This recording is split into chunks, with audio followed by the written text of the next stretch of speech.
Hello, Abnormal Investigations. I got your first drop of the day out of two. The second one will be at 8 o'clock Central Daylight Time. So after this one, don't forget there will be another drop tonight at 8 o'clock. Like I said, we're going to try to do 2 drops a day for the whole month. And, man, it's going to be a lot of work, but I think y'all are going to enjoy it. And we appreciate the comments and the likes as it helps get us going. This one here is going to be a little different than what you're used to. Again, I want to let you all know, do not miss what's coming up. We have a pre-recorded video that's going to be coming out, and I'm telling you, it's going to be something you don't want to miss. It's very strong with a lot of encounters, and this lady, I'm telling you, she's really going through it. So let's get on to this. I have 2 stories about my grandma's haunted house, involving my cousin, Haley, and myself. Sadly, Haley passed away back in 2014 in a terrible car accident, so she will not get to hear our stories told. But I'm sure, Mike, that you will do an awesome job on our stories as you do everybody else's. She would be proud of you. Thank you very much for that. I appreciate that. First off, Haley and I were always into the idea of ghosts, hauntings, demons, anything. You name it if we were interested in it. We watched a lot of horror movies and TV shows. Her father was big into horror as well, so he usually took us to the theater to see the latest horror movie. Haley and I even went as far as to create our own horror stories, along with drawing scary pictures to match. We loved the thrill of being scared together and often huddling under the blankets when the things became a bit too scary for us. It was mostly fun and games, but for a few instances. My mom never approved of our fascination in the paranormal. We came from a Catholic family that regularly would attend church on Sunday and said our prayers every night. I had a lot of nightmares as a child, and she always blamed it on our creepy interests, which only makes sense, although, to this day, I blame most of my fears on our Catholic upbringing. Now, about our grandma's house. She had a lot of religious items around the house, being Catholic as well. I never minded them. It was normal for us to see a cross in every room. Even though our grandma was religious, she allowed us to watch all the scary movies and shows we could find. She could tell us stories from time to time, one being how she bought a Ouija board for my aunt for one of her birthdays. Our grandma never went into detail about it, but the use of the board, but she did mention at one point she had a witch come over to look at the board. I am not sure why or what the witch did, but our grandma kept the board and hid it away in her attic. The attic door was one of those old-style pull-down stairs located at the back of their house. The attic itself had 2 parts. Half was a room for storage where the Ouija board would be located, and the other half was made into a spare room with 2 beds. The only way to access the storage part of the attic was this small wooden door with a sliding wood lock. The first story takes place when Haley and I were around the age of 10. One day, we were at our grandma's house.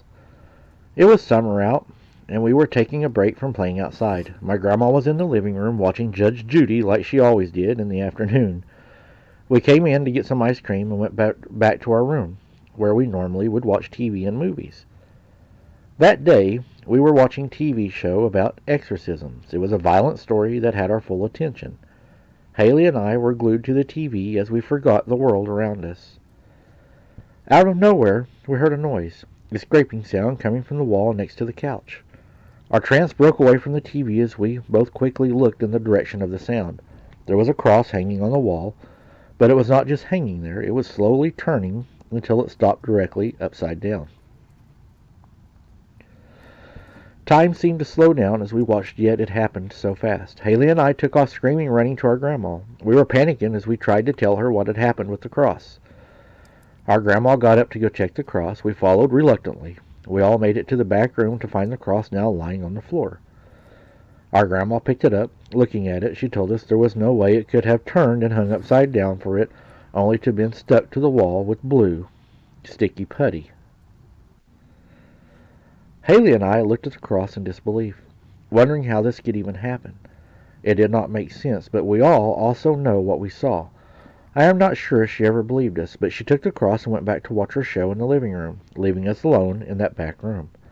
We never did get a solid answer to what happened. I am still wondering to this day.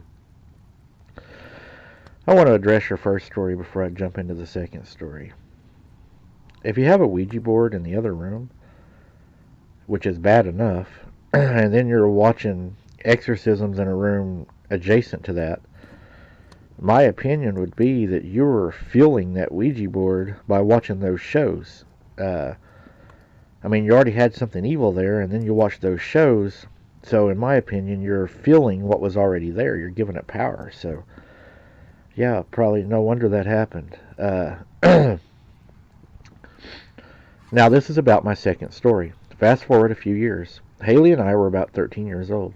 Our cousins were staying the night at our grandma's house along with us. We were all huddled together in the back room watching One Missed Call.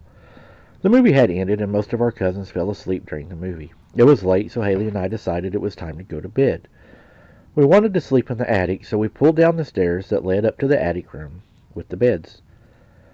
Haley had a hard time falling asleep, so she was often listening to music before going to bed. We said good night to each other before we both put our headphones on. I fell asleep almost instantly. I was completely out when I awoke to the air being knocked out of my chest. I could not breathe, so I quickly sat up in bed only to see a small wooden attic door to the storage room being shoved open with such force it hit the wall. Haley had been awake still and saw everything. I caught my breath and looked at her. She screamed at me asking if I was okay. I did not say a word before climbing out of bed and rushing down the stairs as Haley followed me.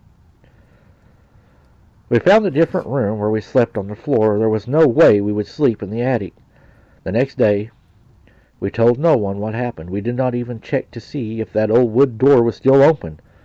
Once again, we had no explanation for the event that happened to us. I will never forget it either. The way the air felt, it was like it sucked right out of me. The way I gasped to catch my breath while seeing that door being flung open. The only thing I take from our experiences is, if you go looking for paranormal things, you will not have to find them. They will find you. I agree. Whatever was in that room, I have no doubt attacked you. You was feeding an energy. It probably tried to take your breath. I would guess probably something along the lines of sleep paralysis. And I think y'all are probably blessed to be okay right now. I would suggest if you're still in that house or anything, number one, get rid of the Ouija board. Number two, stop watching those kind of movies inside of your house. That's doorways. Number three, get a preacher to bless your house. That would be my starting point. That would be my suggestion. Thank you guys for listening to this, and don't forget 8 o'clock will be the second drop today, and I'll try to get some shorts out today also. We haven't been doing those. But again, guys, keep your head on a swivel. Don't be something's dinner, and we'll see you on the next one.